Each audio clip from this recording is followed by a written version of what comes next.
નમસ્કાર ગુજરાત। આજે આપણે જોઈશું 3 ફેબ્રુઆરી 2025નું મોસ્ટ ઇમ્પોર્ટન્ટ કરંટ અફેર। તે પહેલાં ખાસ કરીને ચેનલ ઉપર નવા હોય તો ચેનલને સબસ્ક્રાઈબ કરી લેવી, વિડીયો પસંદ આવે તો લાઈક કરવો અને તમારા મિત્રો સુધી શેર પણ કરી દેવો। તો ચલીએ આજનો ક્લાસ શરૂ કરીએ આપણે। તો ભારતીય કોસ્ટગાર્ડ 1 ફેબ્રુઆરી 2025ના રોજ તેમનો સ્થાપના દિવસ ઉજવી રહ્યા છે। તો કેટલામો તેનો સ્થાપના દિવસ આ વખતે ઉજવી રહ્યા છે? તો 49મો સ્થાપના દિવસ છે, ખાસ યાદ રાખવું। તો ભારતીય કોસ્ટગાર્ડ 49મો સ્થાપના દિવસ ઉજવી રહ્યા છે, જે 1 ફેબ્રુઆરી 2025ના રોજ 49મો રાઇઝિંગ ડે ઉજવી રહ્યા છે અને જે રાષ્ટ્રને સમર્પિત સેવાના લગભગ 5 દાયકાને ચિહ્નિત કરે છે। તો યાદ રાખવું એટલું ભારતીય કોસ્ટગાર્ડ વિશે। હવે એના ઇતિહાસ સાથે એની રચના ક્યારે થઈ હતી વગેરે વગેરે માહિતી લઈ લઈએ।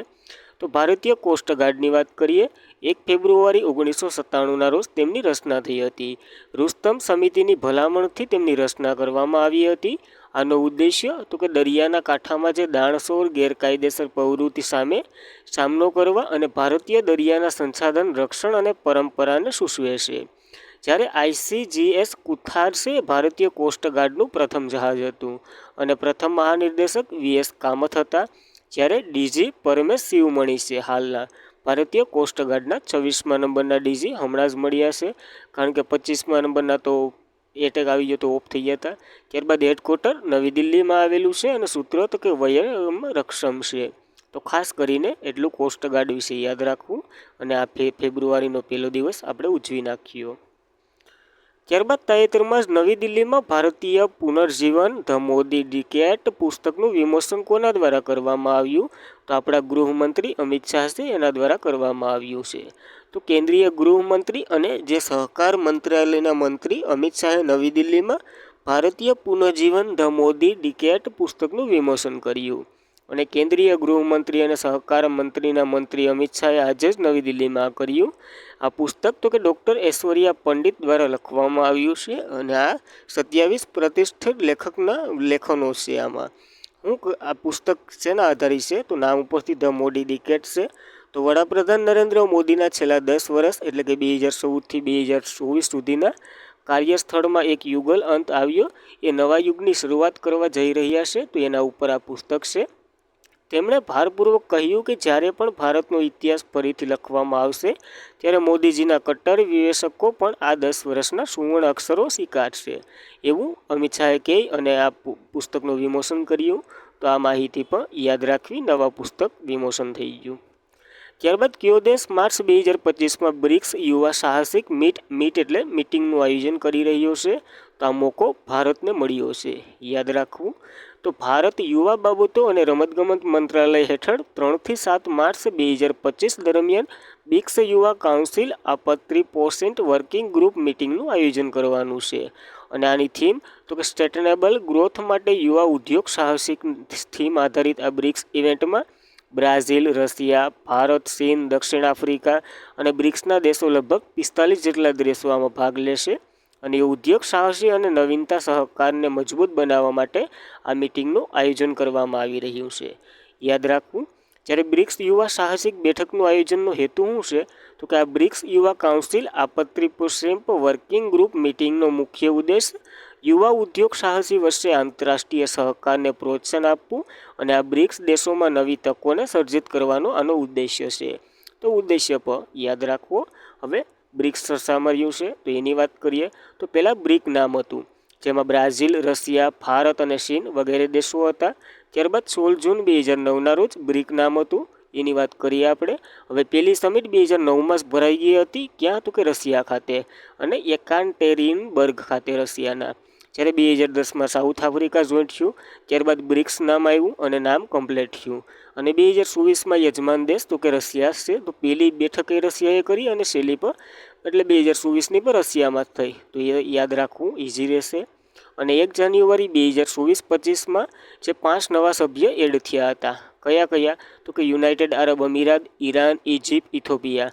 જ્યારે 100 એડ થવાના હતા પણ આર્જેન્ટિનાએ તો હમણાં ના પાડી, સાઉદી અરેબિયામાં રાષ્ટ્રપતિ વગેરે ચૂંટણી ફરી ગઈ નહીં એટલે એની ના પાડી દીધી, તો આ બંનેએ ના પાડી દીધી, નકર એડ તો 100 થવાના હતા પણ 4 એડ થઈ ગયા, તો એ યાદ રાખવું। અને 2025માં 10મો નવો સભ્ય બન્યો ઇન્ડોનેશિયા. જ્યારે નાઇજીરિયા બ્રિક્સ જૂથનું નવું ભાગીદારી રાજ્ય બન્યું છે. તો ભાગીદારી રાજ્ય અને સભ્યપદ બંને અલગ અલગ મુદ્દા છે, તો એ પણ યાદ રાખવું. અને 2025માં જે 17મી આવૃત્તિની યજમાની કરશે બ્રાઝિલ, કઈ તો કે 2025માં, તો એ પણ યાદ રાખવી બ્રિક્સ વિશે એટલી માહિતી. ત્યારબાદ નાઇજીરિયા ઓકોન્સેસિયાન્સિસને દૂર કરવાનો પ્રથમ આફ્રિકાનો દેશ બન્યો છે. તો આ બીમારી શરીરના કયા અંગને અસર કરે છે? તો બીમારી આંખ અથવા તો અંધત્વ આપી દે છે એવી બીમારી છે. તો નાઇજીરિયાના જાહેર આરોગ્ય અને વસ્તી અને સામાજિક બાબતોના પ્રધાન ગરબા હકીમે ગુરુવારે એક સમારોહમાં સત્તાવાર રીતે જણાવ્યું કે આપણો દેશ ઓકોન્સિસેન્સિયનથી મુક્ત થઈ ગયો છે અને નાઇજીરિયા એ વિશ્વનો 5મો દેશ બન્યો છે આ રોગને મુક્ત કરનાર, જ્યારે આફ્રિકાનો પહેલો છે. તો આના ઓગણના 4 કોણ છે? તો કોલંબિયા, એડવોડોર, ગ્વાટેમાલ અને મેક્સિકો વગેરે. અને 5મો તો કે નાઇજીરિયા બન્યો છે. તો ખાસ રોગ અને સંબંધિત જે શરીરનું અંગ છે એ યાદ રાખવું. જ્યારે ઓકોન્સોરિયાસિસની વાત કરીએ તો તે નદી અંધત્વ તરીકે પણ ઓળખવામાં આવે છે. તે એક ચેપીગ્રસ્ત કાલી માખીના કડવાથી થતો પરવજીવી રોગ છે અને તે અંધત્વ તરફ દોરી શકે છે. એટલો બધી ખતરનાક હોય છે. જ્યારે વર્લ્ડ હેલ્થ ઓર્ગેનાઇઝેશને 1976માં જે ઓકોન્સિસિયન્સિસ કંટ્રોલ પ્રોગ્રામ પણ શરૂ કર્યો હતો. તો આ માહિતી પણ વર્લ્ડ હેલ્થ ઓર્ગેનાઇઝેશન વિશે યાદ રાખવી. નાઇજીરિયાની વાત કરીએ તો કેપિટલ નિયામી છે. ચલણ તો કે પશ્ચિમી આફ્રિકન ફ્રેન્ક છે. અને Nigeria order of the grand command 2024માં પીએમ નરેન્દ્ર મોદીને મળી ચૂક્યો છે. તો યાદ રાખવું, કારણ કે STIમાં જો પ્રશ્ન પૂછાઈ ગયો નાઇલ કોનો સર્વોચ્ચ સન્માન છે, નાઇલ ઓફ ધ એમ કંઈક હતું, બહુ તો યાદ નથી, જોઈ લેવું. ત્યારબાદ ભારત એશિયામાં રામસર સાઇટોની સૌથી વધુ સંખ્યા ધરાવતો એક દેશ બન્યો છે. એશિયામાં વાત કરી છે, વિશ્વમાં નહીં. તો કેટલી નવી રામસર સાઇટો હમણાં જ એડ થઈ? તો 4 નવી રામસર સાઇટો એડ થઈ. એમાં 2 રાજ્યો એવા છે એને પ્રથમ રામસર સાઇટ પણ મળી છે. તો પહેલાં બધી પોઈન્ટો જોઈ લે, પછી ઓલી 4ની વાત કરશું. તો 89 સાઇડ સાથે ભારત એશિયામાં રામસર સાઇડમાં સૌથી વધુ સંખ્યા ધરાવે છે. એશિયાની વાત કરી, આની પહેલાં જો ચીનમાં હતું 82 સાથે ચીન પ્રથમ નંબર ઉપર હતો. ત્યારે ભારતમાં કેટલી હતી? તો કે 80ની આજુબાજુ, નહીં 80 તો નહીં 84 હતી, હવે વધી ગઈ છે. જ્યારે ભારત સરકાર રામસર વેટલેન્ડ સાઇડમાં 4 નવી વેટલેન્ડ સાઇડો, તમિલનાડુના સક્કર કોટાઈ પક્ષી અભયારણ્ય, થંથારપર પક્ષી અભયારણ્ય, સિક્કિમમાં ખસે ઓપાલ વેટલેન્ડ અને ઝારખંડને ઉધવા તળાવ ઉમેર્યા. અને દેશમાં રામસર સંખ્યા હવે 89 થઈ ગઈ છે. ચીન 82 સાથે બીજા નંબર ઉપર છે. ભારત એશિયાનો સૌથી વધુ રામસર સાઇટ ધરાવતો દેશ છે. તો ખાસ કરીને તમિલનાડુમાં 2, એક સિક્કિમમાં અને એક ઝારખંડમાં ઉમેરાઈ છે. તો યુનાઇટેડ કિંગડમ સૌથી વધારે રામસર સાઇટો ધરાવે છે, 175 છે. ત્રીજા નંબર ઉપર ભારત છે. ત્યારબાદ મેક્સિકો. તો પહેલા નંબર ઉપર યુનાઇટેડ કિંગડમ, મેક્સિકો, અને ત્રીજા નંબર ઉપર ભારત છે 89 સાથે. તો એ પણ યાદ રાખવું. અને ભારતની અંદર સૌથી વધારે તમિલનાડુમાં છે રામસર સાઇટો, કેટલી? તો કે 20 છે. જ્યારે પ્રથમ વખત ઝારખંડ અને સિક્કિમ વેટલેન્ડ સાઇટોને રામસર સાઇટની યાદીમાં સામેલ કરવામાં આવ્યું છે. તો આ બંને રાજ્ય પ્રથમ વખત છે, તો યાદ રહેવું જોઈએ. ત્યારબાદ આ ચારીની વાત કરીએ. તમિલનાડુના 2 છે, સક્કટકોટા પક્ષી અભયારણ્ય, થંથાગલ પક્ષી અભયારણ્ય, બંને તમિલનાડુમાં. ખેસિયોપાલિયા વેટલેન્ડ સિક્કિમનું છે. ઝારખંડના ઉધવા તળાવ છે. તો આ 4ના નામ ખાસ કરીને કયા રાજ્યમાં છે બંને યાદ રહેવું જોઈએ. અને આ પર્યાવરણ રીતે મહત્વપૂર્ણ વિસ્તારને રક્ષણ કરવા માટે 2 ફેબ્રુઆરી 1971ના રોજ ઈરાનના જે શહેરમાં રામસરમાં એક આંતરરાષ્ટ્રીય પરિષદ યોજાઈ હતી અને ત્યાંથી જ નક્કી કરવામાં આવ્યું હતું કે રામસર સાઇટ, હવે રામસર સાઇટ એટલે કે અર્ધ પાણીવાળો વિસ્તાર, દલદલીય વિસ્તાર વગેરેમાં જ્યાં પક્ષીઓને બધી આવતા હોય એને રામસર સાઇટો તરીકે જાહેર કરવામાં આવે છે. આઈ થિંક ખ્યાલ જ હશે તમને પણ. જ્યારે ભારત 1 ફેબ્રુઆરી 1982ના રોજ આમાં હસ્તાક્ષર કર્યા હતા અને ત્યારથી ભારતને પણ આનો સભ્ય દેશ છે. રામસર સંમેલન અને ભારતની વાત કરીએ તો 1 ફેબ્રુઆરી 1982ના રોજ ભારતે હસ્તાક્ષર કર્યા. ભારતે રામસર સંમેલન બોલાવી આપી. અને પ્રથમ ભારતીય વેટલેન્ડ સાઇટની વાત કરીએ તો કેવલાદેવ નેશનલ પાર્ક છે, રાજસ્થાનમાં આવેલું. ત્યારબાદ સિલકા તળાવ છે, ઓડિશામાં આવેલું. 1981માં આ બંનેને એડ કર્યા હતા, બંનેને ભેરા એડ કર્યા. એટલે પેલું તો ન કહી શકાય, બંને સાથે જ કહેવા પડે. તો તમિલનાડુની વાત કરીએ તો મહત્તમ આપણે જોઈએ બદલે 20 છે, સૌથી વધારે. સૌથી મોટું રામસર સ્થળની વાત કરીએ તો પશ્ચિમ બંગાળમાં આવેલું છે, સુંદરવન જે ડેલ્ટા છે એ. અને સૌથી નાનું રામસર સાઇટ હિમાચલ પ્રદેશમાં આવેલું છે રેણુકા. જ્યારે વેટલેન્ડ સિટી સર્ટિફિકેટ મેળવનાર શહેરોની યાદીમાં ઉદયપુર અને ઇન્દોર હમણાં જ બંને એડ થયા હતા. ઉદયપુર રાજસ્થાનનું અને ઇન્દોર મધ્યપ્રદેશનું. તો આ માહિતી પણ યાદ રાખવી રામસર સાઇટ વિશે, અને ઇમ્પોર્ટન્ટ પ્રશ્ન છે. ત્યારબાદ મોસ્ટ ઇમ્પોર્ટન્ટ પ્રશ્ન, બજેટ 2025માં કયા મંત્રાલયને સૌથી વધુ ભંડોળ ફાળવવામાં આવ્યું છે? તો નાણાં મંત્રાલયને સૌથી વધારે ભંડોળ ફાળવવામાં આવ્યું આ વખતે. તો બજેટ 2025-26માં નાણાં મંત્રાલયને 19.39 લાખ કરોડ રૂપિયા ફાળવવામાં આવ્યા. ત્યારબાદ સંરક્ષણ મંત્રાલય છે, અને બીજા તો ઘણાય છે, જેમ કે માર્ગ પરિવહન, ધોરીમાર્ગ મંત્રાલય, રેલવે અને ગૃહ ને વગેરે વગેરે બધી આવી જાય. સૌથી વધારે નાણાં મંત્રાલયને આંકડો યાદ રહી તો રાખવો. આપણા નાણામંત્રી શ્રી નિર્મલા સીતારમણે 2025-26નું બજેટ રજૂ કર્યું, અને આ તેમનું 8મું બજેટ, સતત 8મી વખત અહીંયા બજેટ રજૂ કર્યું.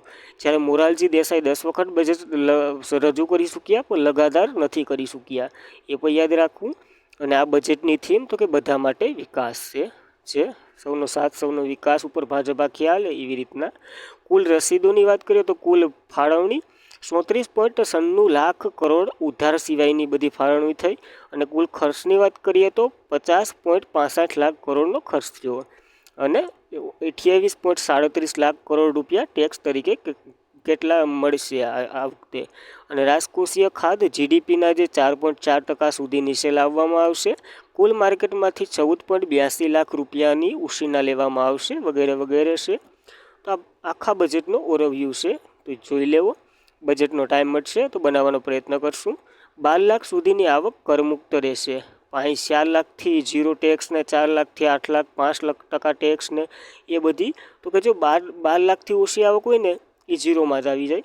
પછી એનાથી વધારે સમજી લો કે એક વખત 12 લાખમાં આવી ગયા તો પછી આ ટેક્સ ભરવાના રહેશે, પછી આવક ભલે ઘટી જાય. એવી રીતના છે. આ ટેક્સ જે લોકો ભરતા હોય એ ખાસ કરીને જોઈને જવા. ત્યારબાદ કયા દેશની રાજધાનીમાં સોનમ લોહર્સનો તહેવાર ઉજવવામાં આવી રહ્યો છે? તો નેપાળની જે કેપિટલ છે કાઠમંડુ, ત્યાં ઉજવાઈ રહ્યો છે. તો નેપાળની રાજધાની કાઠમંડુમાં સોનમ લોહર્સનો તહેવાર ઉજવાઈ રહ્યો છે. તમસ સમુદાયે ગુરુવારે કાઠમંડુના મધ્ય આવતર ટૂંકી ખેલ મેળાનું આયોજન કર્યું અને સોનમ લોહર્સન વાર્ષિક તહેવાર ઉજવ્યો. જ્યારે ભારતમાં સિક્કિમ અને દાર્જિલિંગ પર આ તહેવાર પણ ઉજવવામાં આવે છે, તો એ પણ યાદ રાખવું. અને હિન્દુ કેલેન્ડર મુજબ આ મેઘ શુક્લ પદ પરના ઉજવણી કરવામાં આવે છે. સામાન્ય રીતે જાન્યુઆરી-ફેબ્રુઆરીમાં યોજાય છે, તો એ પણ યાદ રાખવું. નેપાળ અને ભારતમાં દાર્જિલિંગ અને સિક્કિમ બંનેમાં યોજાય છે આ તહેવાર. ત્યારબાદ બીજા તહેવારોની વાત કરીએ તો પૂર્વાંચલ રાજ્ય પર ધ્યાન કેન્દ્રિત કરવા માટે પ્રથમ ભારતીય કલા ઉત્સવ સિકંદરાબાદમાં ભરાણો હતો, તેલંગાણા ખાતે. 50મો ઉત્સાદ અન્નાઉદ્દીન ખાન મહોત્સવ 2024 મધ્યપ્રદેશના મહેરમાં થયો હતો. જલ જાગર ઉત્સવ છત્તીસગઢમાં, કર્મપુંજા ઉત્સવ ઝારખંડમાં, અલાઈ બલાઈ ફેસ્ટિવલ તેલંગાણામાં, લમલાઈ ફેસ્ટિવલ મણિપુરમાં, કટીબિહુ ફેસ્ટિવલ આસામમાં, ફ્લાઇંગ ફેસ્ટિવલ હિમાચલ પ્રદેશમાં, મેહુ સોંગબા ફેસ્ટિવલ મણિપુરમાં અને ઓરેન્જ ફેસ્ટિવલ કોહિમા નાગાલેન્ડમાં. તો ખાસ કરીને આ બીજા તહેવારો પણ આની સાથે યાદ રાખવા. ત્યારબાદ કઈ સુપર એપ બહુવિધ રેલવે સેવાઓને એકત્રિત કરશે? તો રેલવેની તમામ જે બધી સેવાઓની અલગ અલગ એપો ફરે ને એ બંધ થઈ જશે, અને સ્વરેલ નામની એક એપ લોન્ચ કરી જે હસ્તા ટેસ્ટિંગમાં છે. ભાઈ એ હવે બધી જ એમાંથી થાય. હું બધી થાય? તો કે ટિકિટ બુકિંગ, ટ્રેનની પૂછપરછ, ભોજન વગેરે ટ્રેનમાં આપવામાં આવે વગેરે વગેરે, આમાંથી પૂછપરછ બધી થઈ જાય. તો જોઈએ તો ભારતીય રેલવે મંત્રાલયના બીટા પરીક્ષણ માટે સુપર એપ જે લોન્ચ કરી, કઈ નામ શું છે? તો કે સ્વરેલ છે. અને 1000 પ્રારંભિક વપરાશકર્તાઓ માટે ગૂગલ પ્લે સ્ટોર પર ઉપલબ્ધ છે. અને રેલ મતદાતા દ્વારા ટિકિટ બુકિંગ, ટ્રેનની પૂછપરછ અને સહાય સહિત સેવાઓના વ્યાપક શ્રેણી પ્રદાન કરશે. બધું જ આ એપમાં આવી જશે. ટૂંકમાં એપ્લિકેશનનો હેતુ તો કે એકત્રીકૃત સામાજિક ઇન્ફેટિક સાથે જે વપરાશકર્તાના અનુભવોને સુવ્યવસ્થિત કરવાનો છે. તો ખાસ કરીને સ્વરેલવે નામની એપ હમણાં જ લોન્ચ થઈ, યાદ રાખવું.